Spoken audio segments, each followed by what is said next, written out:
Welcome back to Ion Motive number 15. Happy to have you here today. I hope you had a great holiday season, a great Christmas, and I hope you have a great New Year's. Today, for the last podcast of 2020, it only seems best to talk about what I think are the 5 keys to success. I've listened to a lot of motivational speakers over the years, a lot of life coaches. I've read a lot of CEOs' books. I've read a lot of psychologists' books. So from what I've gathered, the things I'm going to talk about today are super important. I think these are the 5 most common things that all these successful people talk about. Before we do that, I think it's important to define the very vague term of success. This is really cliche and super cheesy, but I think success is not a destination. I think it's a journey. To me, it's not about having the most money. It's not about being the most popular. It's not about looking the best. To me, I think success is, like I said, more of a process. What makes success to me is constantly improving and doing what you love so that it benefits and inspires those around you. I think when we're focused on that definition of success as opposed to more materialistic type things, I think that's when we find fulfillment. The ancient Greeks had a word called eudaimonia, which we don't have a word that really translates to it well in English, but eudaimonia means human flourishing. It means fulfillment. A lot of people that I've listened to, including Tom Bilyeu, he talks about eudaimonia and finding that great feeling, that deeper sense of happiness, more joy. I believe we can find that feeling by doing what we think is meaningful, doing what we're passionate about. And I think that process makes those around us better. Without further delay, let's talk about the 5 keys to success. From what I've read about and listened to about through the years, I think the very first key to success is to make the decision that you are going to do it. That's a very, very simple idea, but a lot of the times we toy with the idea of committing to working out, to eating better, to working on our dreams, to moving somewhere else, to start a new career, but we never really commit. We don't go all in on the idea. And the truth is, if we have a huge goal, if you want to be a millionaire so you can have financial freedom and give your kids and those around you a great life, if you want to successfully own your own business, you need to fully commit to the idea. Because if you don't, you will never reach that. One of the things that really helped me decide to work on this page was to write down that I would not give up. This was probably about a month and a half ago, maybe just over a month ago. And I was just having some doubts about working on this page. Like it just, sometimes it goes slowly, sometimes it just seems difficult. It's hard to see what it's going to look like in the future. Like I talk about confidence and all this stuff. I talk about, staying true to the process, but a lot of times I understand it's hard. I struggle with those challenges as well.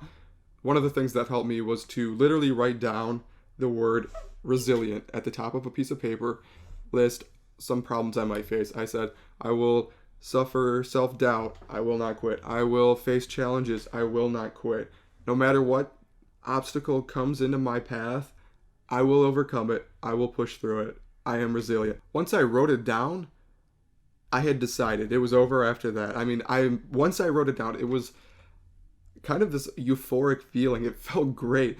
Making the decision is so essential, but a lot of times we don't get started or we quit a month in because we never really decided. We gave it a try. I got this new podcast planner for Christmas. It's an awesome gift. So happy to have it. But like it says, do or do not. There is no try, right? Just go out and do it. Get shit done. That's all it takes. You have to decide before you really get going. The second most important factor to achieving success is clarity. Understanding what it is you actually want. That's very hard to think about at the beginning of working on a goal. I want to go do speeches sometime in the near future, but this page could also evolve into me doing more podcasts. It could evolve into me writing more often. That's okay to be unsure about stuff like that. But I know what I want to talk about. I want to talk about mindset and meaning for the most part. And I want to inspire people. I want to show people that mindset is essential for facing life's toughest challenges, and finding meaning is essential for finding joy in doing what you're doing, just for life in general. Because I have that goal, that's my aim. I can start working towards trying to help people with their mindset, trying to help people with their meaning. I might not exactly know the route of how I'm going to get there, but because I have that set vision, that set goal, I can start moving towards it. And the only way to really get clarity with a goal is to start working towards it. When I first started this page, I really had no idea what I was doing at all. I still don't, but I have a slightly better idea because I've talked about this before. I've used this analogy. Your goals are often covered by a fog. You can't see what you're actually working towards. But as you start to walk through the fog, everything starts to clear up. It starts to disappear. And that's definitely been the case for me. I still, like I said, don't really know exactly where I'm going, but I have the vision, I have the aim, and I'm going to keep moving towards that because I know what I'm trying to hit. It's like going on a long road trip. If you don't put in the direction to where you're going, how are you going to end up there? You need to know where you're going beforehand. I've heard a lot of people talk about vision boards, and I've definitely written down my goals, but I've never created a vision board, and it's not like it's a set thing. Everybody has their own style of doing it. But I think one of the things that would help me personally with my goals, and I think might help you in whatever you're doing, is to create a vision board. So literally take pictures of your goals and put them on a poster board, all your goals.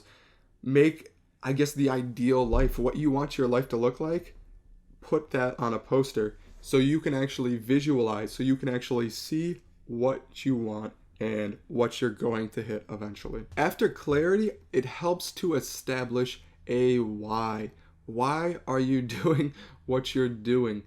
This is probably the most important thing in terms of achieving goals. Life is going to throw its challenges in your face, and sometimes we're not going to expect it, and it could be much worse than we had ever thought.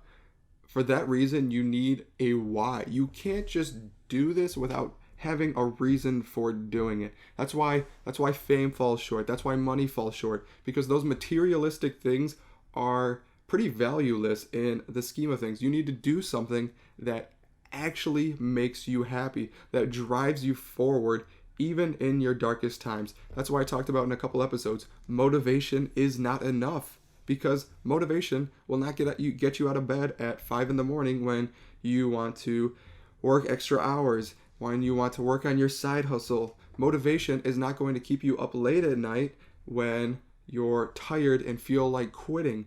That's why you need a why, something that governs your life all the time. Motivation comes and goes. A why can be a constant feeling that you can rely on.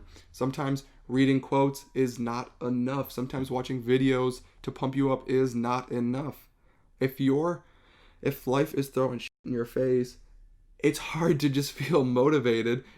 Motivation really only comes when you're happy and when it's convenient, when life is going pretty easy, when everything's set up to go work on your goals.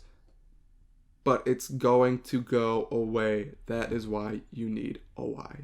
Right behind your why, the fourth key to success is to find an environment that is centered on improving. I personally don't know too much about Dan Pena, but I've seen some of his stuff, and in pretty much all of his videos that I've seen, he talks about who are your friends. Robert Kiyosaki, I've listened to a podcast with him, the guy who wrote Rich Dad Poor Dad. In the interview I listened to, all he talked about was who are your friends. Let's take this one step further beyond just your friends. The environment we surround ourselves with is going to determine if we improve or fall behind. For this example, let's talk about business, since I know just a little bit about that subject. Think about who the best business teachers could be, like the top entrepreneurs, the top people in finance that you want to learn from. Maybe it's Gary Vee, maybe it's Elon Musk. Think about those men and women that you can look to and get your information from them and start learning from them, because they're the best of the best. And then beyond that, think about the teachers you want to listen to, but then also think about the peers you want to be around. Think about the people you want to grow with. Think about the people you want to share ideas with, the people you want to work with. In today's world with the internet, it's pretty easy to access a lot of different people. You can literally create, quote unquote, your own ideal classroom. Beyond this idea, it also helps to go to a place where you can be alone. Find a place where nobody is going to distract you. Find a place where nobody really cares about what it is you're doing. Because when you find that place, it's very easy to focus on your own ideas. It's easy to focus on improving yourself. That is also super helpful. Really, this fourth key has two options. Option A, go to a place where people are better than you or are like-minded and you can improve with them. Or number two, option B, go to a place where you have no distraction and you can just constantly improve yourself. Last but not least, the fifth key to success is to constantly learn. I cannot tell you how many people have just talked about this over and over in their podcasts, in their videos, in their books. We need to understand that we as individuals are pretty ignorant and we should work to be less ignorant. Let's look at hard work, for example. Hard work is great. But if you just spend 50 hours, 50, 60, 70 hours a week putting your head down and doing the exact same thing, working yourself to exhaustion, you might be working as hard as possible, but chances are you don't need to be doing that. There are other ways you can learn new things to make your life easier. You can learn new things to share better ideas, to evolve your own beliefs. There's been many times where I read about a concept that I understand pretty well, but I read about it in a different way, or it's presented a different way, and it clicks. It provides me with some new insight. For example, I've read Meditations by Marcus Aurelius, which is a philosophical book about Stoicism. It basically says that your thoughts determine your feelings, not the events in your life. That's a pretty powerful idea, and I felt like I understand it pretty well. But then I read The Subtle Art of Not Giving an F by Mark Manson, and he presented a lot of similar ideas, but in a more modern fashion, and that provided me with some new knowledge. So number 5, make sure to be constantly improving, constantly getting new information. Wherever you get it from, get some new knowledge into your brain. After many years of listening to people who have reached what I call success, and I hate using that word, but I'm going to use it right there, I have determined my 5 keys to success are to make the decision, get clarity, find your why, create an environment, and last but not least, constantly learn. I hope you enjoyed today's episode. I hope you have a great New Year's. Stay tuned for next week's episode because I'm going to be doing my very first interview. That's going to be awesome. We'll see how it goes. Should be fun, and I think it'll go pretty well. Please make sure to like and or review this episode, and please subscribe as well so you get notified when these episodes first come out. I'll see you next time. Remember the Ion Motive. Live a charged life.